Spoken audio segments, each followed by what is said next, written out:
Hi, this is Captain Sanjay here with a really useful information fact. Did you know that almost 30% of fires that have occurred in commercial premises were attributed to a faulty electrical source? The law does not require electrical testing to be carried out. However, the law does require you to make sure that you keep your entire electrical system safe at all times. The only effective means to this end is to have periodic testing and inspection carried out, together with action to remedy any faults found as a result of the testing.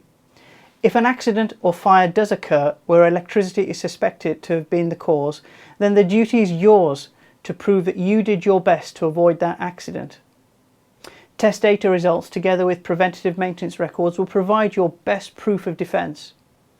Increasingly, insurers are insisting that inspection and testing be carried out on a regular basis. If you suffer an avoidable accident, then under the law, if found guilty, you will be deemed to have committed a criminal offence. Insurers will not pay any fines or compensation suffered resulting from a criminal offence. So, how can we help you? Well, we offer the service of periodic electrical inspection and testing, portable appliance testing and thermographic surveys. Our senior electrical engineer is the most highly competent and highly qualified electrical engineer you could want to meet. He's an expert in electrical safety. His name is Nishil Dharamshi. Nishil will lead his team to meticulously inspect all aspects of your electrical installations and test for strength, integrity and compliance with reference to the latest wiring regulations in force at the time the system was installed and to the current regulations where applicable. Not only will any faults or defects found be recorded, but where possible, suggestions for cost-effective solutions will be included, thereby enabling you to accurately and cost-effectively target any required remedial work to bring the system up to a safe standard. Almost all clients have praised Nishil and his team on the quality of the service received and on the clarity of the reports that he presents.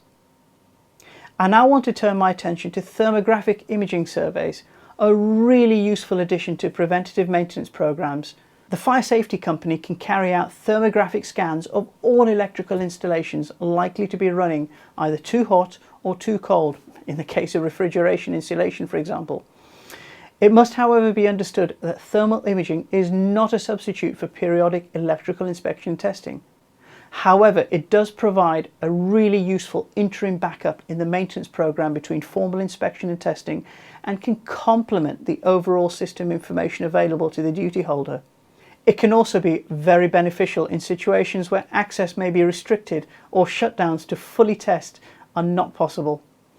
Some of our competitors claim thermal imaging to be the be-all and end-all, but it is not a substitute and should never be relied upon as the sole means of fault identification in the preventative maintenance program for any electrical installations. What can thermal imaging identify? Well, high resistance connections, hotspots, overloaded cables, overloaded fuses or breakers, imminent motor or conveyor bearing failures, motor windings that are overheating in distribution equipment. If you need help or advice in any aspect of electrical safety, then why don't you call Nishil on 01 748 811 992. Oh, and I failed to mention, all of our work is fully accredited through the NIC EIC. This is Captain Sanjay signing out with a slightly different message to you from fire safety, but nonetheless equally relevant. Thank you for watching.